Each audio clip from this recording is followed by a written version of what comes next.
এই জাদুবিদ্যা সত্য, এবং এখনকার অনেক ভণ্ড যে কবিরাজগুলো বের হয়েছে, এরা জিনকে তাবে করে নিয়ে এই জিনদের মধ্য দিয়ে মানুষের মধ্যে জাদু ছড়িয়ে দিয়েছে, এবং এর ফলশ্রুতিতে বহু পরিবার ধ্বংস হয়ে যাচ্ছে। এই জাদুবিদ্যা সত্য। আরও একটা জিনিস সত্য, নবী সাল্লাল্লাহু আলাইহি ওয়াসাল্লাম বলেছেন ইন্না আইনাল হক, চোখের নজর সত্য। নবী করিম সাল্লাল্লাহু আলাইহি ওয়াসাল্লাম বলেছেন চোখের বদনজর সত্য। যে আমরা বলি ফেসবুকে এত বেশি ছবি দিয়েন না ভাই, ছবি তুলেন না, ছবি তুলেন না, বারবার যে বলি নিষেধ করি, কারণ কি জানেন? একটাই কারণ, বিকজ চোখ লাগাটা সত্য। মানুষের চোখ লাগে, এই কথা শুনলে অনেক মজুমদাররা হাসবে না? কথা বুঝতে পারেন নাই? কিন্তু এটা সত্য, কারণ নবী করিম সাল্লাল্লাহু আলাইহি ওয়াসাল্লাম যা বলেছেন সাদাকাল্লাহু ওয়া সাদাকা রাসূলুহুল কারীম, নবী যা বলেছেন, আল্লাহ যা বলেছেন চিরায়ত সত্য, এর বাইরে কোনো সত্য আছে? আচ্ছা দেখেন, আমি বললাম যে জাদুবিদ্যা সত্য। এই জাদুবিদ্যার চর্চা মানুষ করে, এখনও করে, এবং এই জাদু দিয়ে মানুষের ক্ষতি করার জন্য জিনের প্রয়োজন হয়, দুষ্ট জিন। এই জিনগুলোকে মানুষ তাবে করে মানুষের ক্ষতি করার চেষ্টা করে। দেখবেন এখন গ্রামে গঞ্জে শহরে সব জায়গায় ছড়িয়ে পড়েছে না? দেখবেন, খুব সতর্ক থাকবেন। আমি পরে সলিউশন বলছি আপনাদেরকে। আরেকটা বলেছি, নবী সাল্লাল্লাহু আলাইহি ওয়াসাল্লাম বলেছেন চোখের বদনজর এমন সত্য যে একটা উটকে এই রান্নার ডেকচির মধ্যে ঢুকাই ফেলতে পারে। একটা উট খুব সুন্দর ভালো, আপনি দেখছেন মাশাআল্লাহ বলেন নাই, নজর লেগেছে, উটটা মারা গেছে দেন, তারপর তাকে জবাই করে খেয়ে ফেলতে হয়েছে। একজন সাহাবী গোসল করছিলেন, গোসল, এটা হাদিসে সহিহ, এই আলেম ওলামা যারা আছেন তারা জানেন যে এই হাদিসে সহিহ। একজন সাহাবী গোসল করছেন, তার গায়ের চামড়াটা খুব সুন্দর ছিল, একদম স্কিনটা অনেক সুন্দর থাকে না এমন কিছু মানুষ? আচ্ছা, এখন আরেকজন সাহাবী এই গোসল দেখছেন দূর থেকে, দেখে বলছেন যে কি চমৎকার তার শরীরের রংটা, যেন কুমারী নারীর মতো, অনেকটা এমন একটা কথা তিনি বলেছিলেন। সাথে সাথে এই সাহাবী অজ্ঞান হয়ে পড়ে গেছে। কোন সাহাবী? যিনি গোসল করছিলেন। এখন এটার আপনি কোনো ব্যাখ্যা দিতে পারবেন না তো, এখানে কোনো সায়েন্স দিয়ে বা মেডিকেল সায়েন্স দিয়ে আপনি কোনো ব্যাখ্যা করতে পারবেন না। একটা ব্যাখ্যা দিতে পারেন, কিন্তু কেন সেটা হলো সেটা আপনি অ্যান্সার খুঁজে পাবেন না। তো নবী সাল্লাল্লাহু আলাইহি ওয়াসাল্লামের কাছে নিয়ে যাওয়া হলো তাকে। তিনি বললেন যে এই ব্যক্তির ব্যাপারে কি কেউ ভালো মন্দ কিছু বলেছিল? তখন একজন সাহাবী বলেন হ্যাঁ, অমুকে বলেছে এর স্কিনটা অনেক সুন্দর, তোকে ডেকে নিয়ে আসুন। ওকে ডেকে আনা হলো। ডেকে আনার পর নবীজি তাকে অনেক শাসালেন, তোমরা তোমাদের ভাইদেরকে কি মেরে ফেলতে চাও? তখন এই সাহাবী তো অবাক, আমি আবার কখন মারতে চাইলাম ইয়া রাসূলুল্লাহ, আমি তো মারতে চাই নাই, আমি তো খালি বলেছি যে তার গায়ের রংটা অনেক সুন্দর। তখন তিনি বললেন কেন তুমি সুবহানাল্লাহ বললে না, কেন তুমি মাশাআল্লাহ বললে না? যখন মাশাআল্লাহ বলবেন, সুবহানাল্লাহ বলবেন, নজরটা লাগবে না।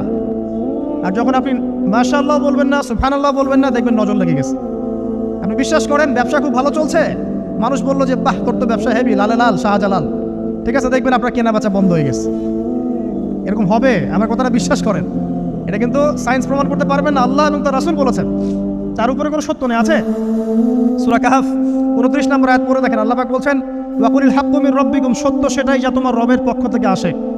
ফামান শাআ ফালইউমিন, যার ইচ্ছা হয় বিশ্বাস করুক, ওয়ামান শাআ ফালইয়াকফুর, যার ইচ্ছা হয় সে অস্বীকার করুক। এই কারণে আমরা বলি ফেসবুকে এত বেশি ছবি দেওয়া, এই আই ওয়াশ করা, এই যে শোডাউন করা, হ্যাঁ, ইসলামের কিছু কাজ করলেন একদম মানুষকে না দেখাইতে পারলে ঘুম হচ্ছে না, এগুলো বন্ধ করেন, এগুলো বন্ধ করে দেন আল্লাহর ওয়াস্তে। অফলাইনে কাজ করেন, নিজেকে গোপন করার চেষ্টা করেন। যত বেশি মানুষের কাছে নিজেকে এক্সপোজ করবেন, কাজের বরকত কমে যাবে, কাজের বরকত কমে যাবে, চোখ লাগবে, নজর লাগবে। এবং চোখ লাগা বদ নজরে বহু আলেম আস্তে আস্তে মাঠ থেকে মাইনাস হয়ে গেছে না? যায় নাই? এখন কি আলেমদের সংখ্যা বেশি না কম? যত দিন যাবে আলেমের সংখ্যা আরো কমে যাবে। নবীজি বলেছেন আলেমদের সংখ্যা কমতে থাকবে, মানুষ জাহেলদেরকে আলেম বানিয়ে নেবে। তো প্রিয় ভাইরা, জাদুবিদ্যা সত্য, চোখের বদনজর সত্য, রাতের এই অনিষ্টগুলো সত্য, রাতের বেলা অনেক ক্ষতি আছে। এই জন্য নবীজি বলছেন বাচ্চাদেরকে বাইরে বের করো না, এবং তোমরাও রাত যখন গভীর হবে তখন এদিক ওদিক ঘোরাফেরা করো না। দেখবেন রাত যত গভীর হয় আমাদের শহরগুলো তত জীবিত হয়, তাই না? তাই না? রাত যত গভীর হচ্ছে শহর তত জীবিত হয়। চায়ের দোকানে আড্ডা বেশি, ওই সিনেমা দেখছে, টিভি দেখছে, ক্যারাম খেলছে, লুডো খেলছে, ঘুম নাই। ঘুম কখন? ফজরের আগে আগে। ফজরের নামাজ কিন্তু নাই, ফজরের ঠিক আগে আগে আবার ওই যে জোহরের নামাজের সঙ্গে উঠতেছে। এখন আমাকে বলেন এরকম জেনারেশনকে দিয়ে কি আসলে ইসলামের কোনো খেদমত হবে? আচ্ছা, নবীজি রাতের বেলা আর্লি ঘুমাতেন, আল্লাহ পাক আমাদের সবাইকে তাড়াতাড়ি ঘুমানোর তৌফিক দান করুন। হ্যাঁ, আপনি ইলম চর্চা করলে রাত জেগে থাকতে পারেন, আপনি যদি জ্ঞান চর্চা করেন রাত জাগতে পারেন, আপনি কোনো গবেষণা করছেন, নামাজ পড়ছেন বা কোরআন হিফজ করছেন, আপনি রাতের আর্লি উঠবেন, এটা আলাদা বিষয়। কিন্তু কমনভাবে আমাদের এই যে ফেসবুক, ইউটিউবিং ইত্যাদিতে আমরা লিপ্ত থাকি, সারা রাতটা কাটাই আড্ডাবাজি করে, এগুলো বন্ধ করতে হবে। এগুলো বন্ধ না করলে ফিজিক্যালি আমরা সুস্বাস্থ্যের অধিকারী হতে পারবো না। সারা দিনটা আমাদের একটা কি বলবো অলসতার ভাবে যাবে, এবং দিনের বেলা কাজগুলো ব্যাহত হবে। এতে করে আমাদের উম্মার এই পুরো বড় যে তরুণ প্রজন্ম আছে এদেরকে আপনি সম্পদে পরিণত করতে পারবেন না। তাই এই সিস্টেমটা চেঞ্জ করা দরকার। নবীজি রাতের বেলা এই সূরা বাকারার শেষে 3টা আয়াত তেলাওয়াত করতেন। আমরা করবো ইনশাআল্লাহ। আরেকটা আমল বলে দেই, নবী করিম সাল্লাল্লাহু আলাইহি ওয়াসাল্লাম রাতের বেলা সূরা মুলক তেলাওয়াত করতেন। কোন সূরা এটা? কোন সূরা? তাবারাকাল্লাযী বিয়াদিহিল মুলক। কয়টা আয়াত আছে? 30টা আয়াত আছে। নবীজি বলেছেন সাল্লাল্লাহু আলাইহি ওয়াসাল্লাম যে এই সূরা আপনাকে কবরের আযাব থেকে বাঁচাবে ইনশাআল্লাহ। কবরের আযাব থেকে তো ভাই বাঁচা খুব সহজ নাকি? আমাদের মধ্যে এমন কেউ নাই, শোনেন, আমাদের মধ্যে এমন কেউ নাই, আলেম জালেম মুফতি মুহাদ্দিস রাজনৈতিক নেতা পলিটিশিয়ান বিরোধী দল জাতি তারপরে যে সরকার দল যে আছে না কেন, কবরের শাস্তি ফেস করবে না এমন একটা মানুষ নাই, কেউ নাই পৃথিবীতে। এই যে আপনি দেখছেন ওই যে কি ইসরায়েলের প্রধানমন্ত্রী, ওই রাশিয়ার প্রধানমন্ত্রী, চায়নার সভ্যতা, পশ্চিমা সভ্যতা, এমন কেউ নাই পৃথিবীতে এখন যাকে কবরের শাস্তি ভোগ করতে হবে না। আছে? সবচেয়ে লঘু শাস্তি মানে লঘু চাপ, এটা বলতে গেলে আসলে আমি ভাষা হারায় ফেলি। তারপরে বলছি আল্লাহ পাক আমাদের সবাইকে হেফাজত করুন, আমিন। একজন সাহাবীর নাম সাদ বিন মুয়াজ। কি নাম? নবী করিম সাল্লাল্লাহু আলাইহি ওয়াসাল্লামের সাথে একদম ডান হাত হয়ে যুদ্ধ করেছেন দীর্ঘদিন। বদর তিনি বীর সেনা, উহুদের বীর সেনা, ঠিক আছে। খন্দকের যুদ্ধেও বীর বিক্রমে যুদ্ধ করেছেন। তিনি আনসার সাহাবী, একদম মদিনার নেতা সাহাবী। সব সাহাবী কিন্তু একরকম নন, কেউ ছিলেন নেতৃস্থানীয় সাহাবী, তিনি ছিলেন একজন নেতৃস্থানীয় সাহাবী, ঠিক আছে। সাদ বিন মুয়াজ নবী করিম সাল্লাল্লাহু আলাইহি ওয়াসাল্লাম এত ভালোবাসতেন তাকে, এত ভালোবাসতেন যে তাকে নিজের মনে করতেন যে সাদ বিন মুয়াজ আনসাররা আমার নিজের। চারটাখানি কথা। এই সাহাবীর খন্দকের যুদ্ধে এই যে হাতের এই দিকে সম্ভবত হাতের এই রগের মধ্যে একটা তীর এসে লাগে এখানে, এবং তীরটা তিনি বের করতে গিয়ে রক্তটা ছিঁড়ে যায়। এরপর ফিনকি দিয়ে রক্ত বের হওয়া শুরু হয়। চিকিৎসা করে করে রক্ত বন্ধ করা যায় নাই, এবং এই রক্তের প্রবাহিত রক্তেই আল্লাহর ইচ্ছায় তিনি শাহাদাত বরণ করেন, তিনি ইন্তেকাল করেন।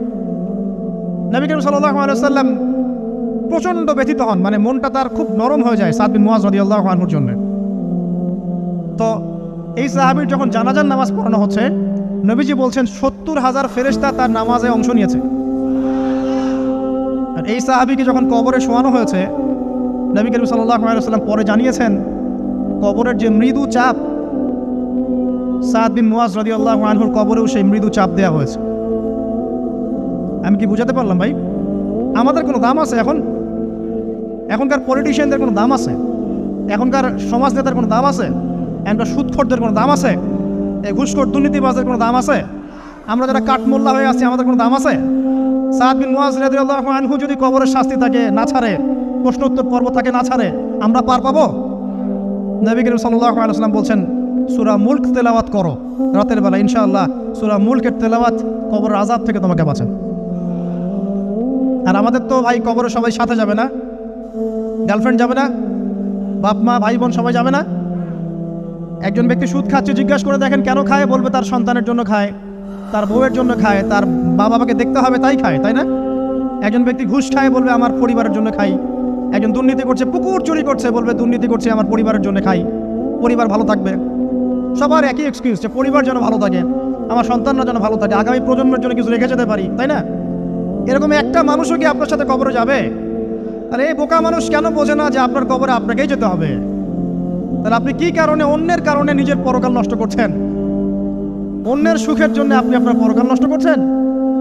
সুদ খাচ্ছেন, দিব্যি মায়ের সাথে জেনা করছেন। আপনাদের এলাকায় নাকি সুদের সমস্যা অনেক বেশি। কয়েকটা হাদিস বলে দেই, আমি ওদেরকে আক্রমণ করতে আসি না, আমি শুধু তাদেরকে 3টা হাদিস শোনাতে এসেছি। 1 নম্বর হাদিস শোনেন। আল্লাহর নবী মুহাম্মদ সাল্লাল্লাহু আলাইহি ওয়াসাল্লাম বলেছেন সুদের পাপের 73টা শাখা আছে। কয়টা? কোনো হাদিসে 70টাও আছে, কোনো হাদিসে 73টা আছে। বলছেন যে সবচেয়ে নিচের শাখাটা হচ্ছে, সুদের পাপের সবচেয়ে নিচের শাখা হচ্ছে যে যেন কোনো ব্যক্তি তার মাকে রেপ করলো, তার মাকে ধর্ষণ করলো। 1 দিরহাম যে ব্যক্তি সুদ খায়, সহিহ বুখারীতে আরেকটা হাদিস এসেছে, সে যেন 36টা মেয়েকে ধর্ষণ করলো। আর আমি একটা কথা বানায় বলছি না, যদি বিশ্বাস না হয় কমি মাদ্রাসা আছে, আলেম ওলামা আছে, গিয়ে বুখারী খুলতে বলেন, পড়তে বলেন, তাহলে একবার পড়তে বলেন, দেখেন যদি না থাকে তাহলে আমাকে এর সাথে থাপ্পড় দিয়ে দেয়। না থাকে হাদিস এটা, তাহলে আমার গালে একটা থাপ্পড় দিয়ে যায়। আর যদি থাকে তাহলে আল্লাহর রাস্তায় সুদ খাওয়া ছেড়ে দেন। কোনটা করবেন? চ্যালেঞ্জ করবেন? নবীজি বলেছেন একটা দিরহাম যে ব্যক্তি সুদ খায়,